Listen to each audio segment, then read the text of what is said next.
Welcome back, everybody, to Huobi Global Live. My name is Darko, your host this evening, and tonight we are joined by Aggroed, Jesse Reich. Did I say Reich correctly? Hey, you did great. Awesome. Co-founder and CEO of Splinterlands. Welcome to the stream. How are you feeling this morning? It's a little bit early here at 6 a.m., so I'm getting up. But honestly, this is like a really exciting time for Splinterlands in general. So I'm stoked to be here and happy to be a partner with Huobi on this. And what better way to start your day, especially your morning, other than with Huobi Global Live and the fantastic global audience that we have joining us here tonight, today, depending on which part of the world everybody else is watching from. So welcome to the show. And also thank you to everybody for joining in. Please smash that like button, join in on the live chat box. Let us know which country you're watching from. Grab yourself some drinks, some snack, put up your feet, and enjoy the ride. Yeah. So currently we have already just over 11,000 people watching, and I'm sure there's going to be a lot more joining in as we progress throughout this stream.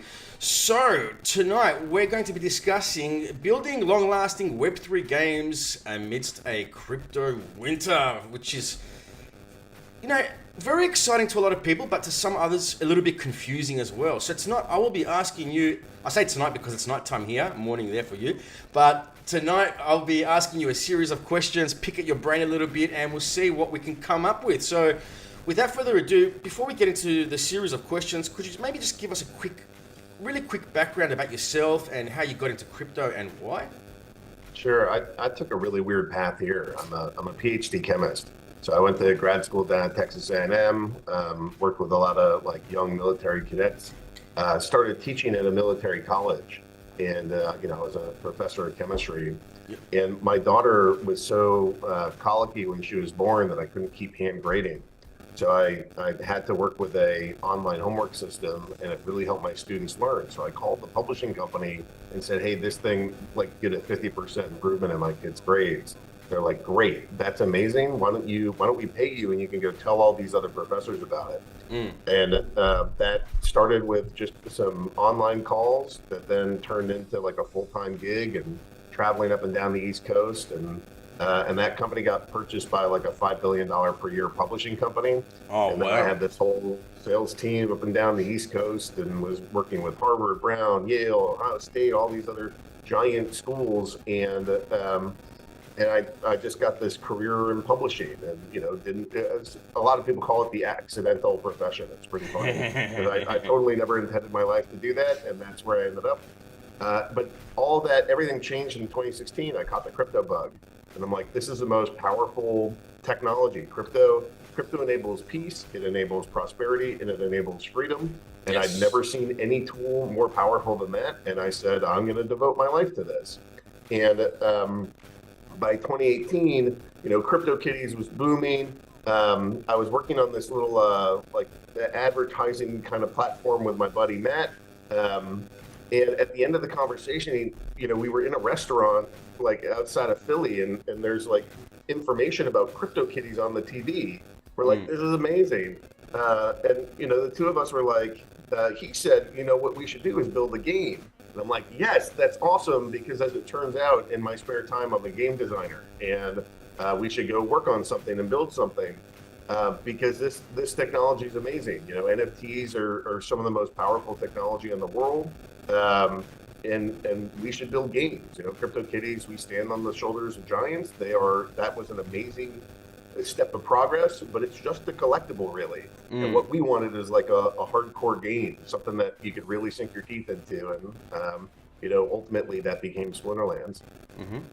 Nice. So when you mentioned that you discovered crypto in 2016 and you noticed how much of a powerful tool this industry can be, I know this is a stupid question, but the only stupid question is the one that's never asked, but did you also see how it gave room of opportunity to people who in the fiat world would have never been presented with such opportunities? What I mean by this is, for example, obviously a lot of people have lost a lot of money in crypto, but there's obviously been a lot of people who made a lot of money in crypto as well. Now, for the people who made that money, in most cases, they would not have had a chance to make such amount of money in the real world, in the fiat world, as opposed to the opportunities that we are presented with in the crypto space.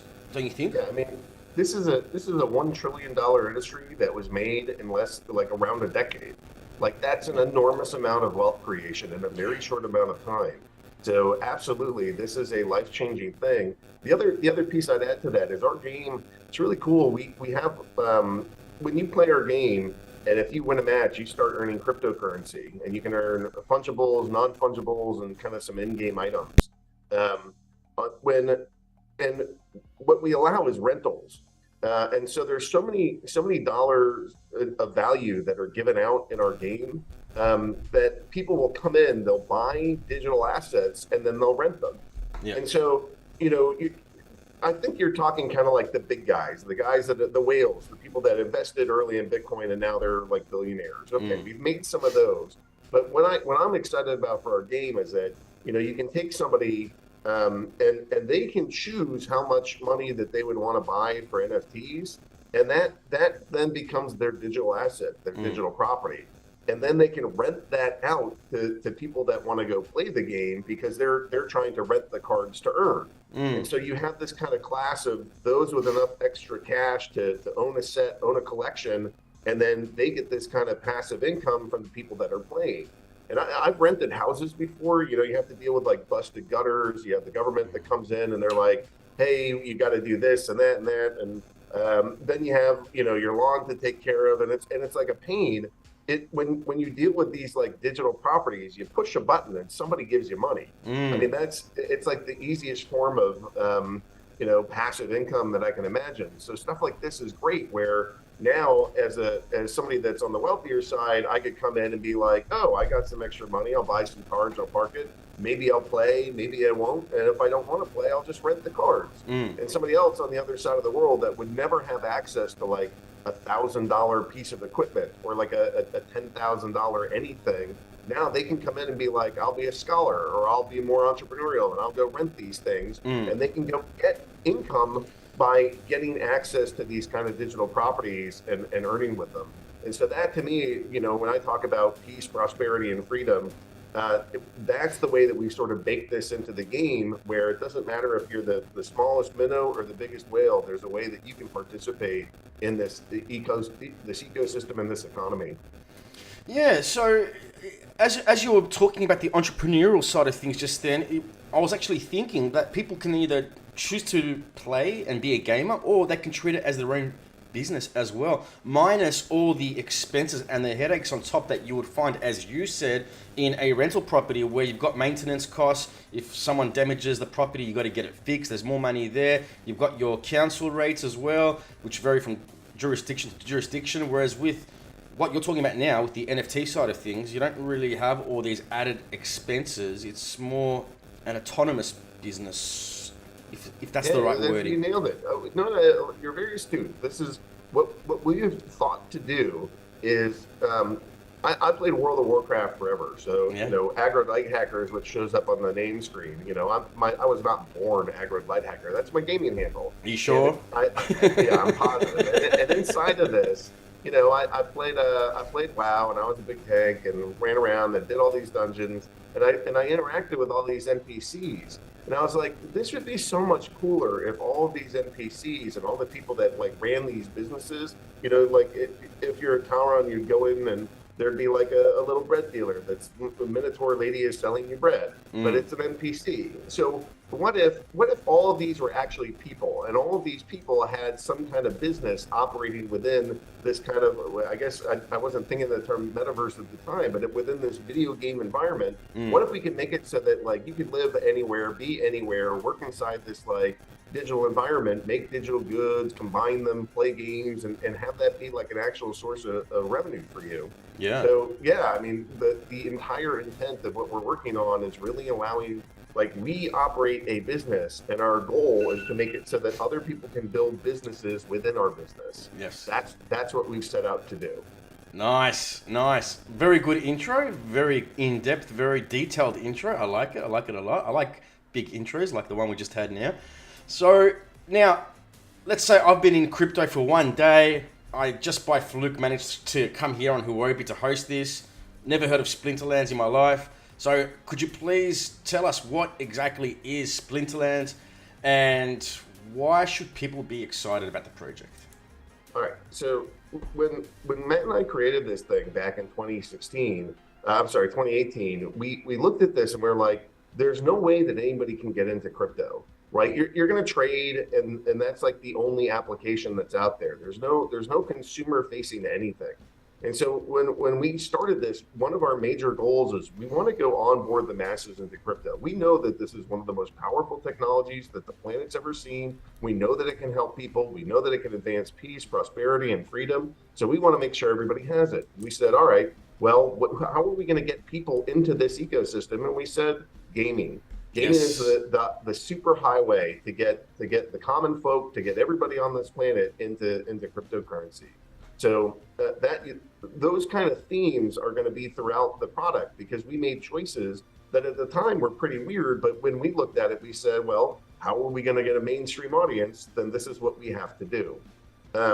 So the game, it's a trading card game. I don't know if your audience members have played Hearthstone, Yu-Gi-Oh, Magic, Pokemon, all these different kinds of games. You know, typically they sell you a pack of cards. There's a number of cards within that pack. They come in a bunch of different rarities.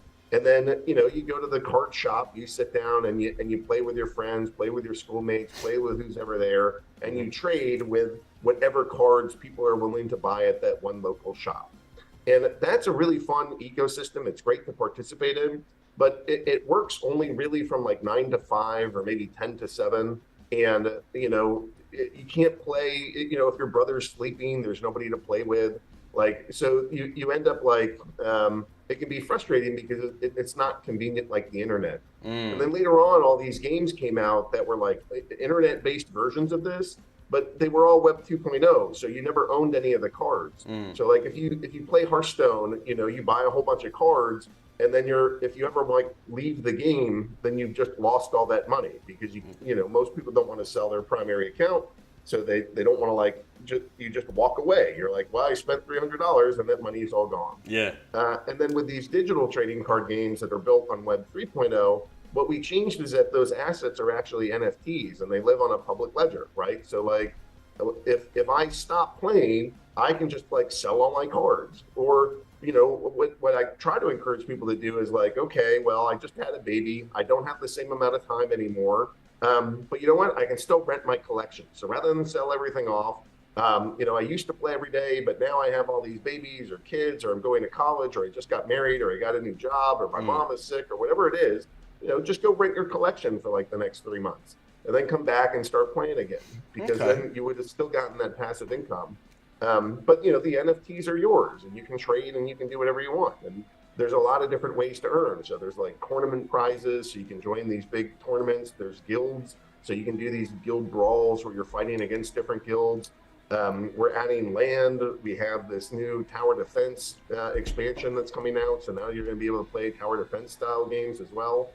And, you know, we just keep putting out like new products, because Splinterlands is this great and phenomenal game, but it's not the only type of game in the world. So we want to make sure that there's other ways that people can play, so that they can enter our ecosystem, get familiar with crypto, and experience those benefits of peace, prosperity, and freedom. Okay. So have you heard of a game called Gwent, the PlayStation game?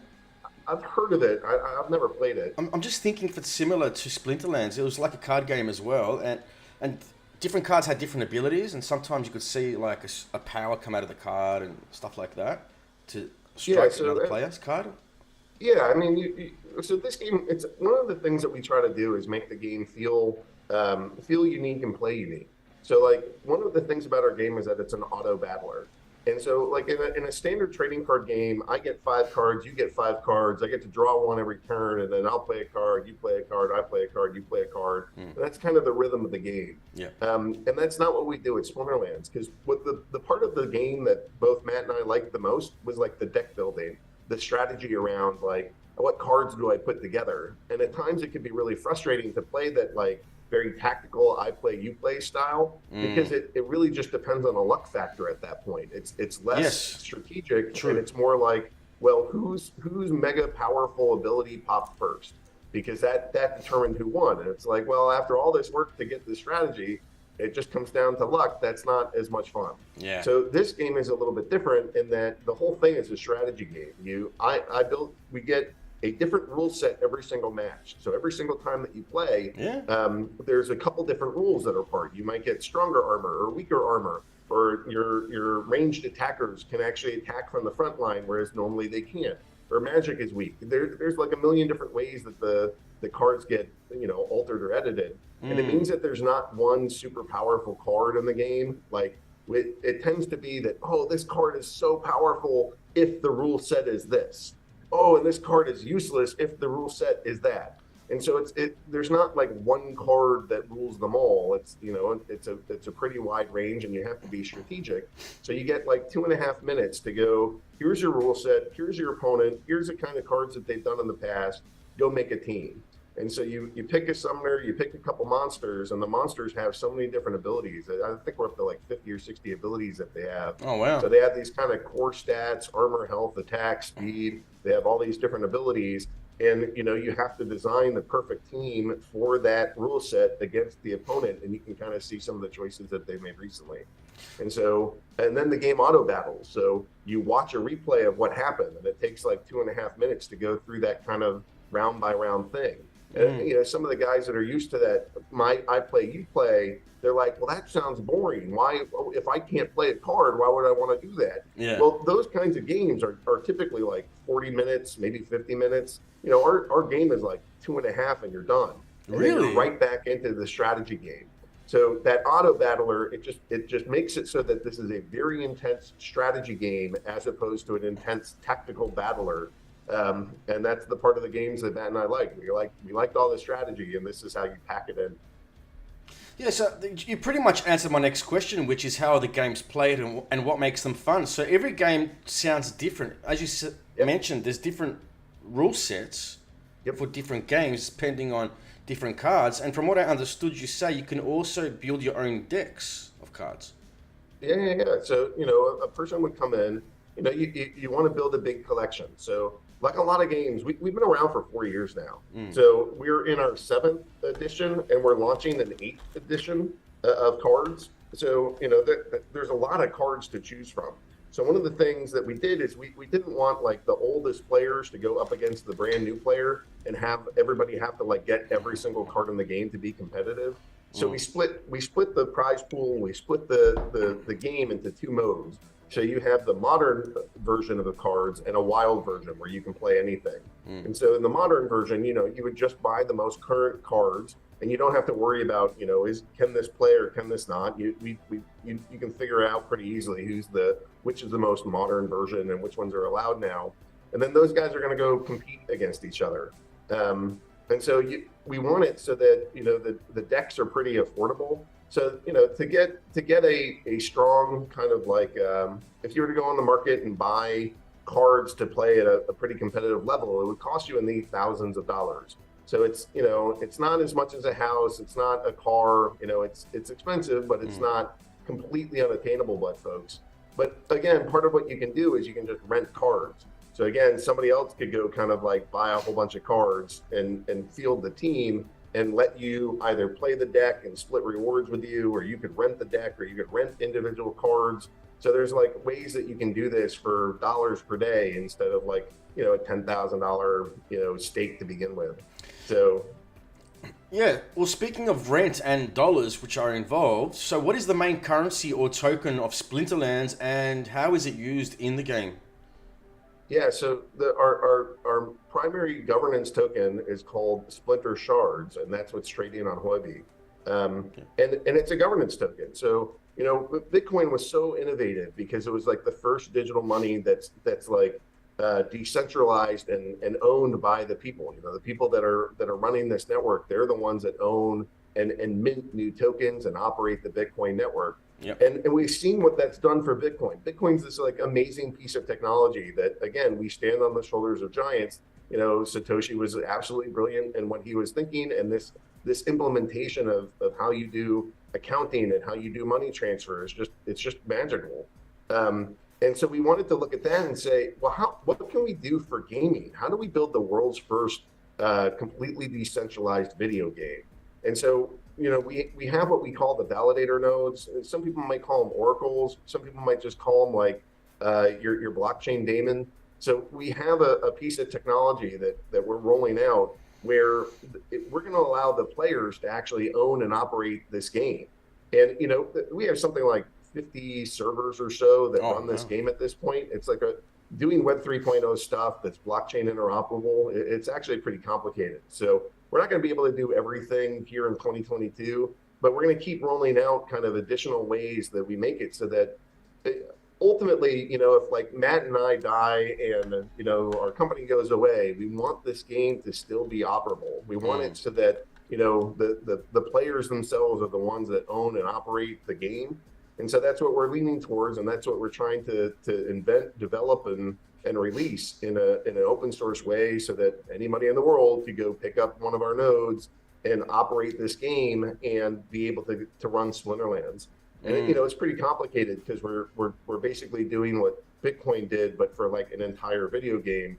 So it's going to happen in a bunch of different steps, but we think the same reasons why somebody might want to own a digital currency that's completely distributed is the same kind of reason why somebody might want to play a video game that's completely distributed.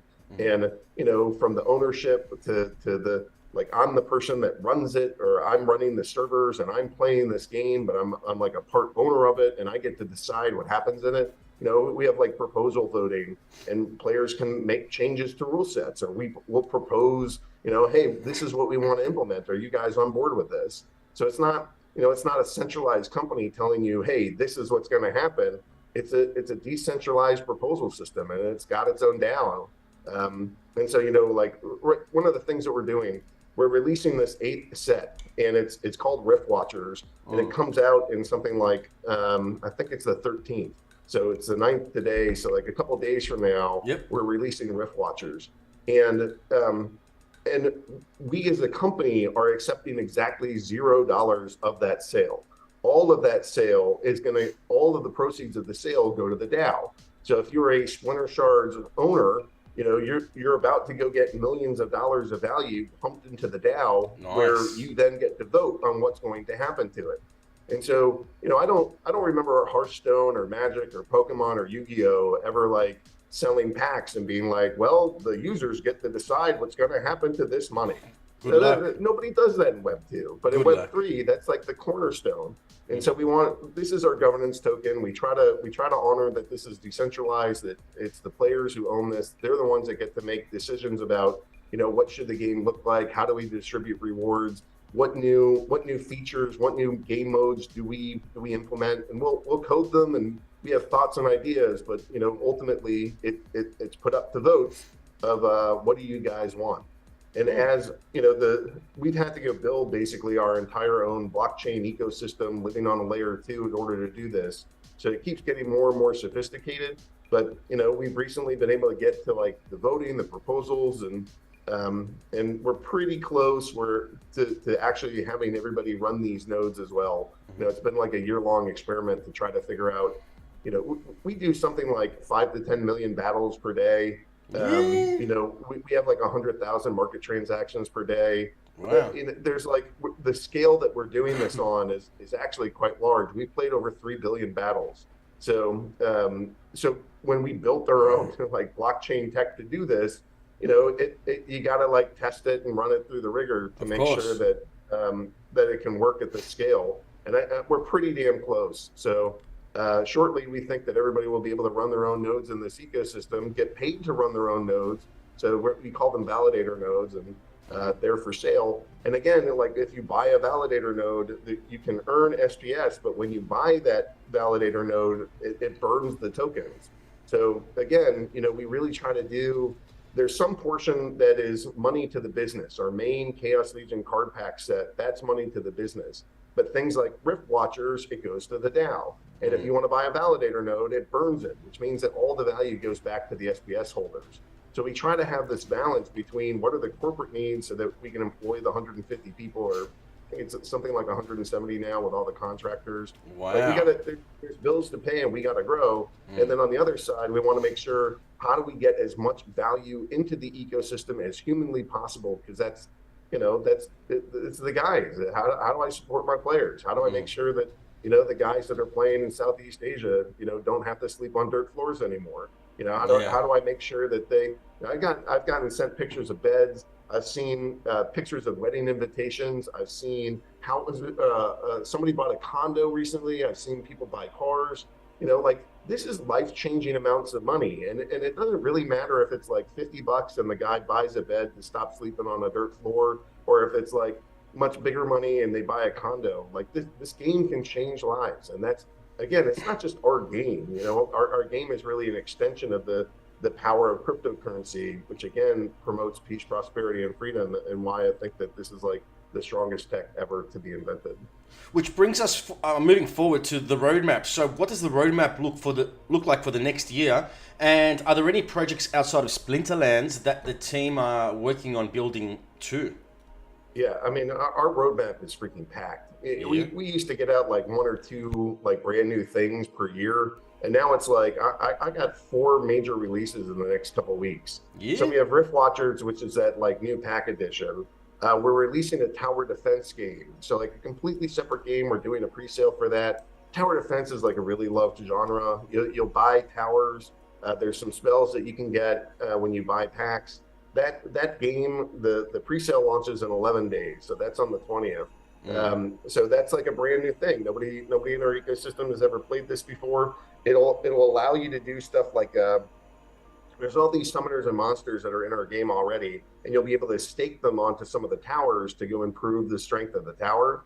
So again, it's this combination of we want to release new things, but we don't want to just like abandon the stuff that people have already bought. So this is a way to sort of combine a new product, a tower or a spell that you can use with an older product of here are your summoners and monsters, and the towers will benefit if you stake cards on them. So we have the tower defense game. We have this project that's coming out. It's still kind of hush hush, but still in that same like 11-day time frame. We're going to do kind of some stuff with the Ethereum blockchain. We're interoperable, right? And so you can find our assets on Hive, Tron, Steam, Ethereum, and Binance Smart Chain, and Wax too, just to name a few. So you can find kind of this new project that we're going to roll out on the 20th. And then really one of like the biggest initiatives that we're doing is we launched a product that's called Genesis League. And we're building an entire sports ecosystem where you have kind of these same kind of like sports video games that we're going to roll out. Our first partner with this is Major League Soccer Players Association. So that's like in America, it's the biggest soccer fan club that's out there. It's 100 million fans that are part of that ecosystem. And we're making a soccer game with those soccer players, and you'll actually be able to buy NFTs for the people on the Philadelphia Union or the LA Galaxy, and that's our first foray into sports. But it's not just that one game. We imagine that there'll be Genesis League Soccer, Genesis League Football, Genesis League Baseball, basketball, hockey, fighting, racing, all these different leagues we're going to go put under one giant umbrella. And so if you like there's a fighting club that I've been talking to, and they talked about, hey, we love NFTs and we love this project. The first thing we did is we minted NFTs and we put them on OpenSea, and nobody bought our stuff because it's really hard to differentiate yourself on OpenSea. So then what we did is we built our own website, and nobody bought NFTs because it's really hard to capture, out of the watchers, the people that are watching their professional fighting league. There weren't enough of them to sustain like steady sales. So to me, it's like this Goldilocks moment where, all right, well, let's go build a platform where all these sports can congregate, all those sports fans can congregate. You don't have to worry about like, is this a little Timmy PFP or something that's for some random project? No. Everything is going to be these kind of like professional sports. I don't have to like sift through 8 million NFTs to find the one that I want. I'm going to go through, and it's going to be which sport and which athlete do I want to purchase. And so it's really like far more specific and fine tuned to that. But so again, that's coming in October. So that's what we're doing in like the next 2 months. Forget about the rest of the year. I mean, we keep launching giant products, and we think it's going to start snowballing because the technology that we have, what we're really doing is figuring out a way to build like a game in a box. so that, you know, you don't have to reinvent the wheel over and over every single time you want to make a game like this. We want it so that, you know, Web2 video game studios can take our technology and get all the NFT development, get all the fungible tokens out there, have all these smart contracts that operate, do it at scale, in a scale that they know they can operate at the billions and billions of transactions or battles or whatever, and not have to reinvent that themselves. Yeah. So ultimately, you know, we're rolling out a couple products, but the biggest product is really the technology stack itself, and we're going to start. I think it's like 2024 that we'll start letting other people come in, build games on this platform, and basically turn it into like an Apple Store or like a Google Play Store, but for Web 3.0 projects. That would be nice. That would be different and nice. That I'd really look forward to. Think about how much easier it'd be if you're like some Web 2 studio and you haven't done anything in blockchain yet, but everybody's been talking about it for the last decade. You're like, okay, I'm finally ready. Now what? Like, what? You're going to go develop everything that we developed for the last 4.5 years, and you're going to start from scratch and try to figure all that out? Like, this stuff is hard. You know, we're on like 5 or 6 different blockchains, bridges everywhere, like all these kind of like crazy smart contracts that we're operating. We have like rental systems. Like, you can't, even if you had a team of like 100 engineers, you can figure out all the stuff that we're doing in a year. And then even if you did, who knows if it would scale or not, right? So like this tech stack is pretty important. There's not a lot of people that have made anything that's like this on the planet, and we want to help other people do it, ultimately because cryptocurrency is the most powerful tool that I think has been invented on this planet, and it spreads peace, prosperity, and freedom everywhere it goes. And we want to make sure that, you know, when you make a Web 3.0 game, it's not like Web 2.0 games are dumb and useless. Like, everything that a Web 3.0 game does starts with a layer of the Web 2.0 game, and then you have to add all this stuff on top. So let's make it really easy, because there's thousands of these video game studios that are out there. You know, they've been making Web 2.0 and free-to-play games for the last decade.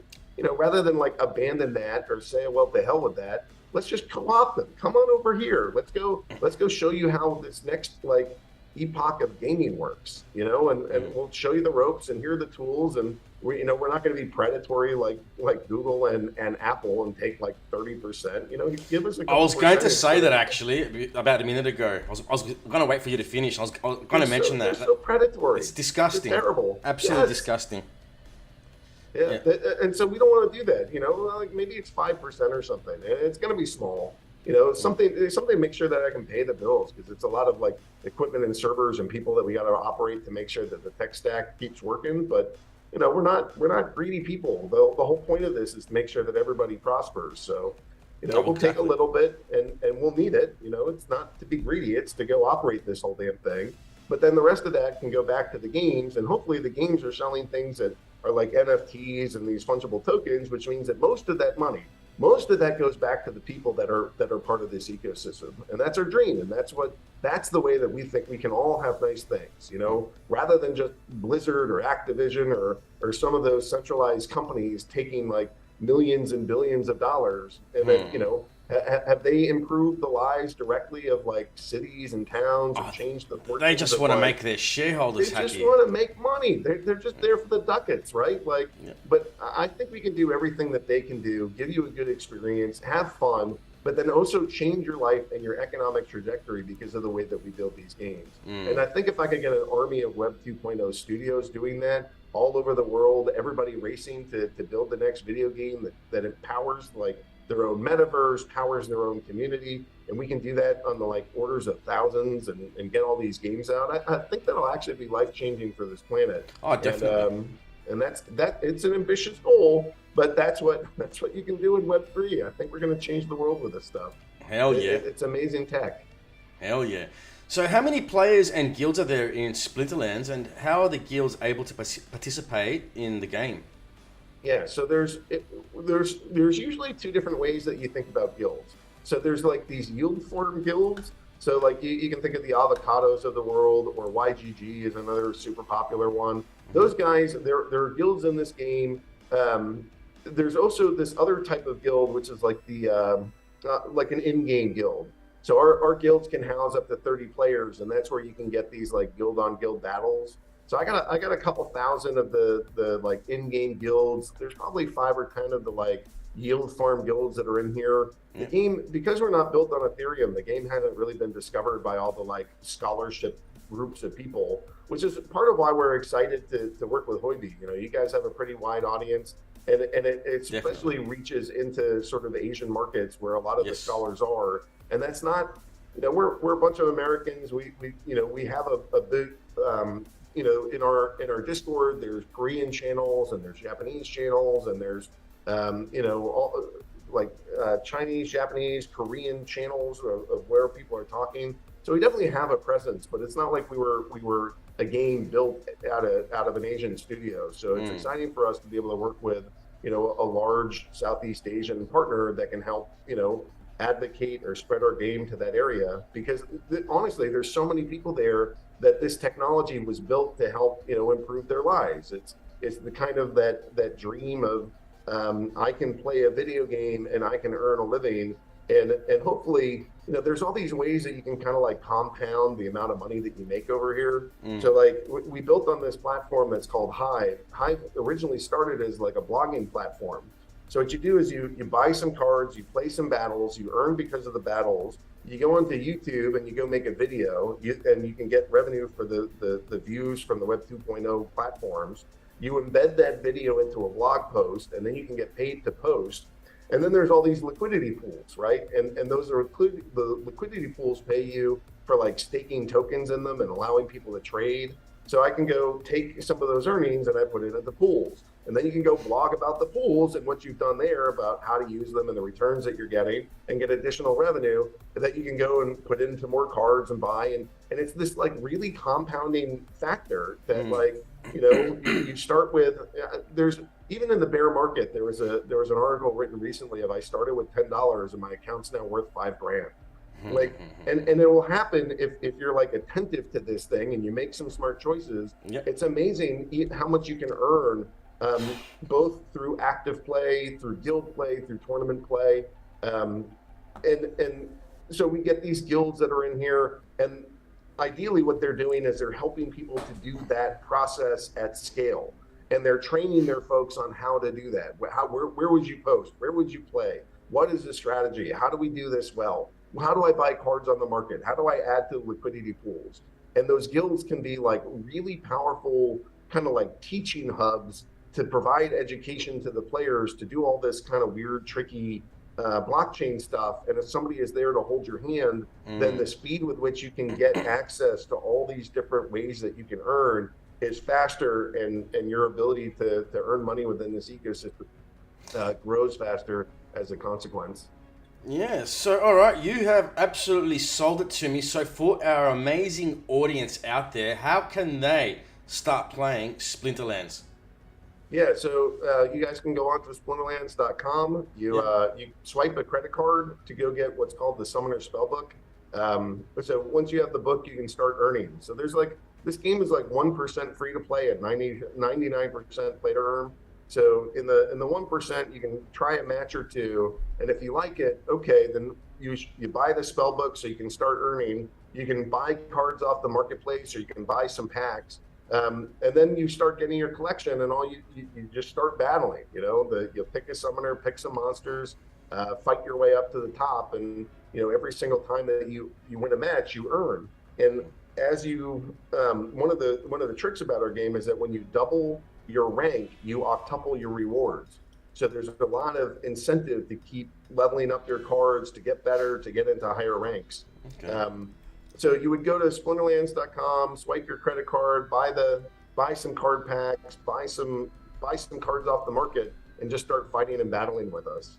Buy the mysterious spellbook, you said. Yeah, you get the spellbook. It's just, you know, this game is funky because like we want it to be decentralized, so we allow bots to participate, because sometimes it's really hard to tell, is that like a family of 4 that plays all day, or is that an automated bot? And nobody should want me to sit there and be like, this account can play and that one can't, because that's against the whole concept of what we want to do. We want to make this so that, you know, anybody can play, and if you want to use a bot, you can, and if you don't, you don't. But we got to make sure the economy works so that we're not messing with these folks.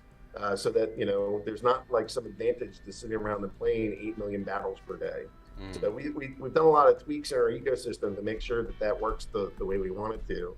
But bots are allowed, and all these accounts are allowed. We're not. It's decentralized ecosystem. We want it so that it's like in that's poker, freedom for you. Yeah, if you got chips in a chair, you can play. And here it's like if you got cards on a spell book, you're free to play this game. You are allowed to be here, and that's the way that we want to keep it, because we don't want to be centralized and say you can play and you can't.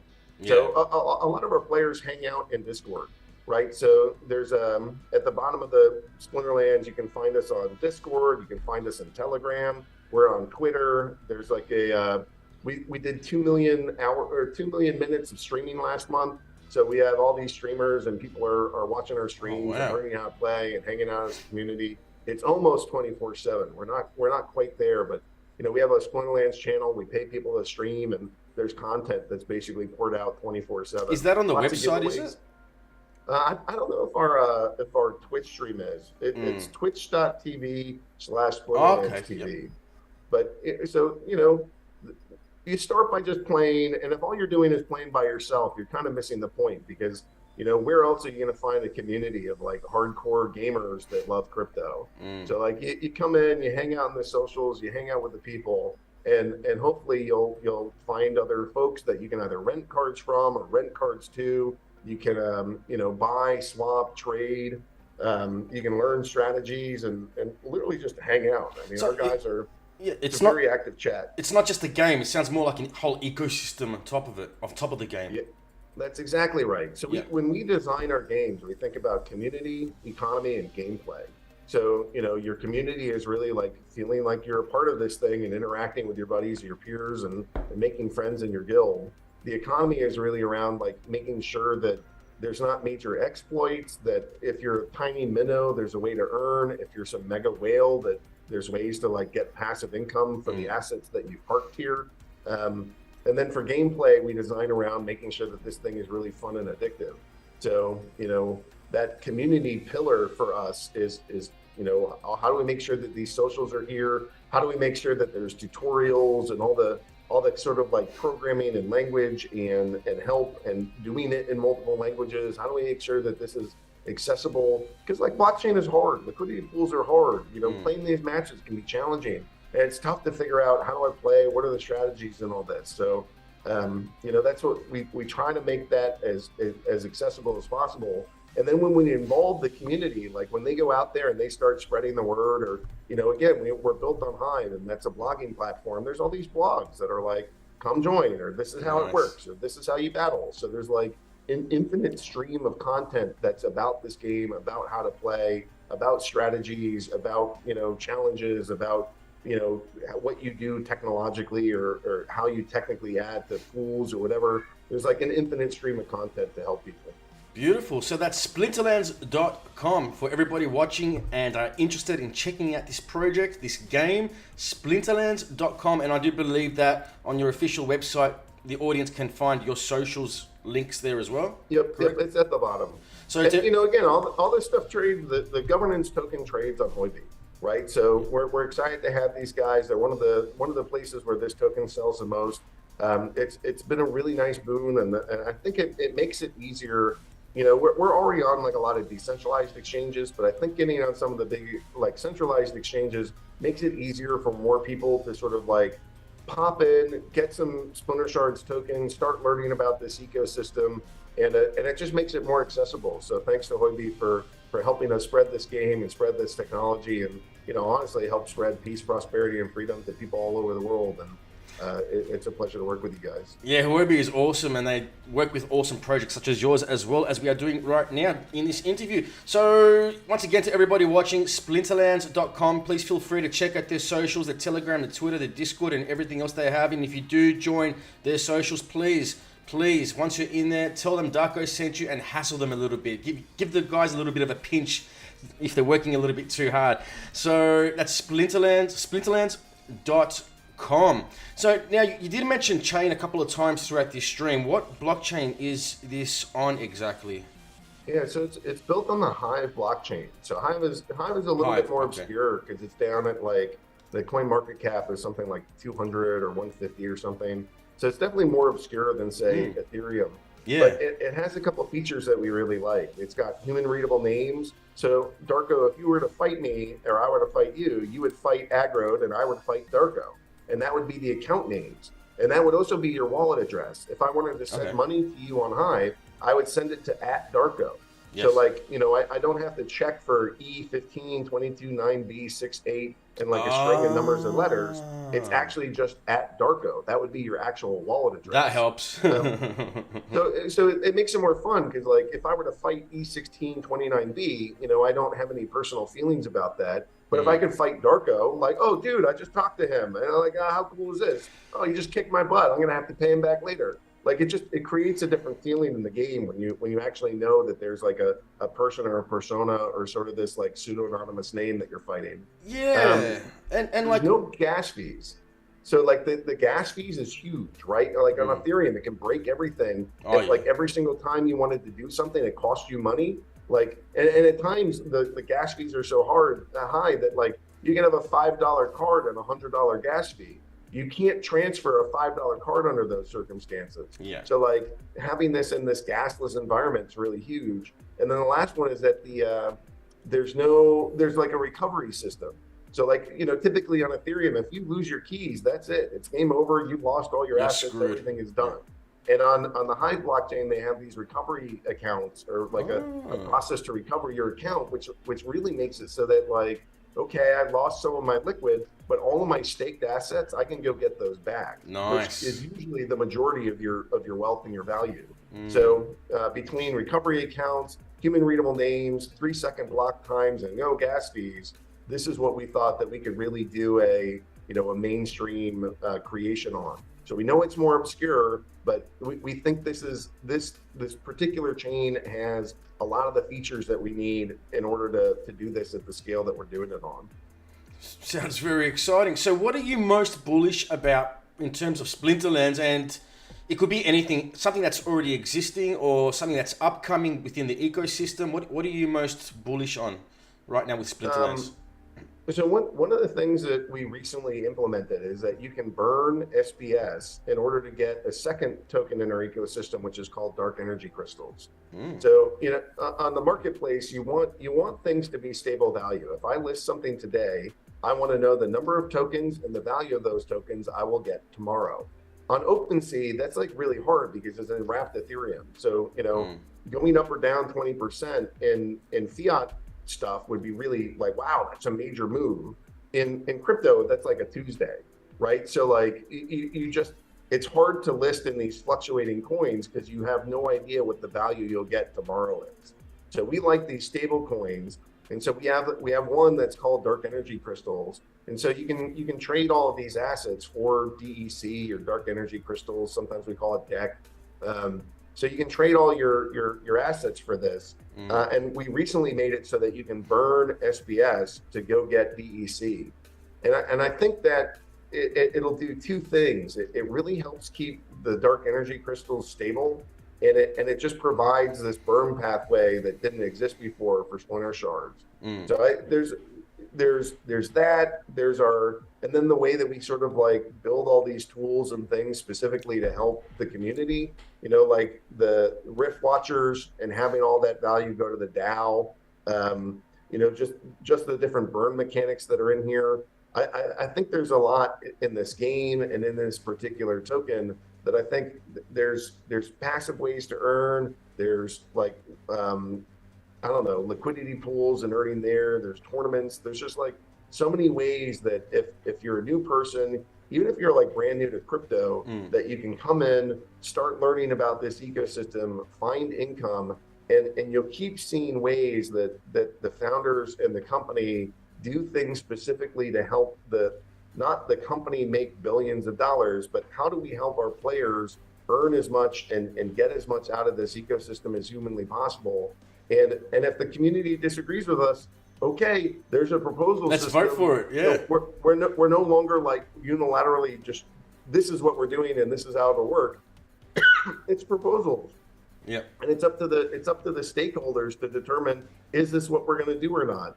And so we're just really happy to be working on this product roadmap, to be putting out new products, putting out new games, and within those games, trying to do everything we can to make sure that you can earn money, that you can interact socially, that you will have this fun and addicting gameplay, and hopefully every step along the way, people are learning more about crypto, engaging more with crypto, and as a result, feeling peace, prosperity, and freedom as the consequence of all these interactions with our game. So that's the dream, and I think we're getting there. We keep chipping away at this, and each time that we add one more new feature, one more new game mode, one more product, it's like we're reaching a bigger and bigger audience. And we've been doing this for 4 years, so we'll be here tomorrow. Like I've been to NFT NYC for 4 years running. You don't see the same companies come back every single year. And yet most of them that started 4 years ago aren't here anymore. Yeah. It's a hard place to build, but we've been here 4 years. We're continuing to build. We're adding new products, and it's that slow, steady, constant pace of growth that I like. It's like, here's new products, here's new pathways, here's new people, here's more DeFi tools that are built within this ecosystem. And just over time, I think our players are pretty stunned by how much we put into this game.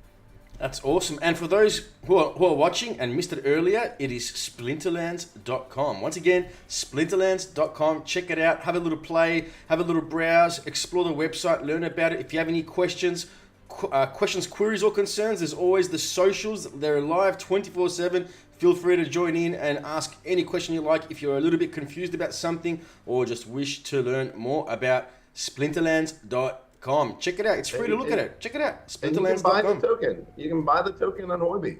Go ahead and check out that thing. And if that interests you, start building up a stake and start building up some of your own, your own collection within the Splinterlands, and you can do that directly through Huobi. And thanks to them for partnering with us. And as you said, people can burn their SPS and get dark energy crystals. Yeah, Darko, you're very astute. You picked it all up. You're doing great. That's exactly right. And as a consequence of that, there's burn mechanisms built within this game. And again, that's not like money that goes to the company. That's money that goes back. Every time into that the somebody ecosystem. burns any SPS, it goes back to the stakeholders. Yeah. And that's a lot of what we've tried to build in of mechanisms like, if you improve your guild, that's not money that you pay to Splinterlands. That's dark energy crystals that are burned. There's burn mechanisms throughout this. There's staking mechanisms throughout this. So there are parts where the revenue goes back to the company because we have to employ people. But there's tons of this where it goes to the DAO, it gets burned, and as a consequence, all of that value goes back to the stakers and the people that own Splinter Shards. So we go on. I don't know why, but every time I hear dark energy crystals, I think of the movie The Dark Crystal for some reason. It's like this purple crystal. I don't know that. So they are purple crystals. I don't know that was like a conscious choice, but they are. I think that's what kind of like got this in all of our brains. We all watched that as a kid. It was awesome. So it's definitely like that dark energy crystal is powering the. It's like souls of the dead monsters that you stolen in the game. But there is this like dark vibe to it, which probably comes from that. It wasn't. I can tell you, it wasn't a conscious choice, but I think that's like 30 years of having watched that movie. It's definitely like in that genre. Yeah, it definitely painted that image in my head every time I heard dark energy crystals, and yeah, you nailed it spot on right there. That's for sure. So, Aggroed, if I did call you that, Aggroed, I think you prefer to be called Aggroed. Aggie's fine. You can call me Aggie or Aggroed, whatever. Aggie. Yeah. That just sounds like pillow talk now. I'll call you Aggroed. Before we give this a wrap, is there anything else you wish to let the audience know before we give this a wrap? Again, I just want to give some praise to Huobi. You guys have been great to work with. It's a smart crew. I appreciate. We still have to operate these businesses, right? And like it's better when you can do that with good partners that'll help you. And to me, this is a great partnership to go reach out to new audience members, to reach out to new players. Huobi's been around forever. They're like a big, well-established exchange. Yes. We're excited to be working with them as well. And I think it gives us the opportunity to reach more people who I think that this game can really make an economic impact for. You know, some of these projects you have to spend like $1,000 if you want to get started. And that's not us. You know, you buy a $10 spell book, you can buy cards for like a couple bucks. You can rent cards for fractions of a penny per day, right? Like this game is accessible. And so it's not like we walk into some Southeast Asian village and be like, only if you're a millionaire can you play this. It's like, do you have a fraction of a penny? Because if you do, you too, sir, could play. It's designed for everyone. It's designed for everybody. You know, we have whales. We'll have people that own millions of dollars of cards, and you know they'll rent them and they'll get a passive earning. And you know they usually don't play like $1 million deck. They're usually doing something to go get like rental income, or they're like providing millions of dollars of liquidity for staking pools. So like when the whales come in, they're not typically like, here's my mega undefeatable deck. And even if they do, you know, we break it out by league. So you have novice, bronze, gold, diamond, and champion. So like if somebody has some mega powerful deck, you're a new player, you don't have to fight them.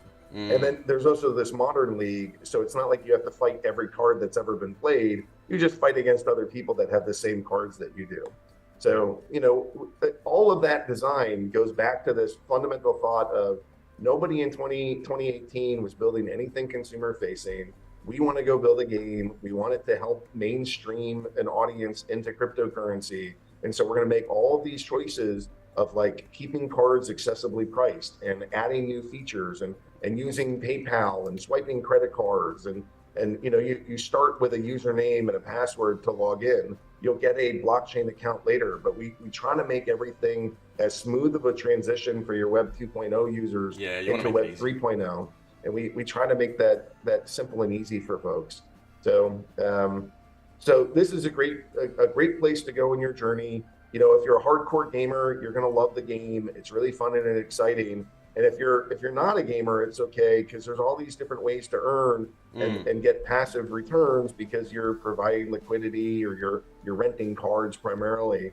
So there's ways that you can participate even if you're not the person that just wants to play the game. And then there's all these tools in the ecosystems built to help, you know, people manage their money as they park cash and like a bunch of these different methods of cards, liquidity pools, you know, different editions, some playing, some renting, some scholars, some individual cards that are being rented. There's like a whole bunch of different ways that you can interact here, and there's all these different and more to come.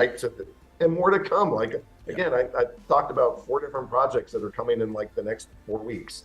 So nice. Our development pace is kind of off the scale right now, and it's just a really fun time, a really fun ecosystem.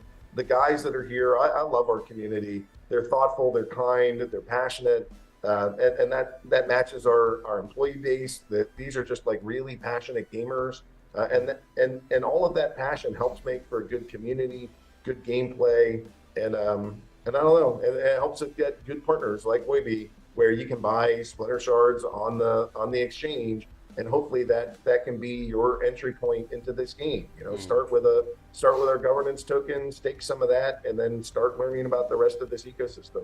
It's complicated, and there's a lot here, but there's a lot of reasons why there's so many people here that are playing, interacting, and why we've played 3 billion games collectively. That's crazy. That is insane, but that is awesome. Very impressive stuff. You deserve a pat on the back. So. Yeah, thanks, bud. You'll be very, I'll be very happy with myself if I achieved all this as well. So once again, splinterlands.com, check it out. Got nothing to lose, everybody. Check it out and say hello in their socials as well.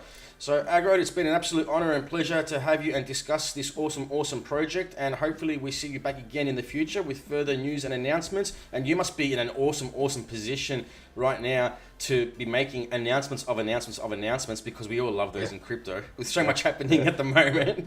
So it's dirty. We do it. I love it. So yeah, once again, thank you so much for coming on board, and thank you to everybody watching on Facebook Live, YouTube, and the official Huobi Global app. Currently, in the official Huobi Global app, we have 23,900 people watching and just over 460,000 likes in the live chat. So thank you to everybody for checking us out, and please once again check out splinterlands.com. Okay, so until next time, and thank you once again, and until next time, please be safe, be healthy, trade wise, and as always, rock on.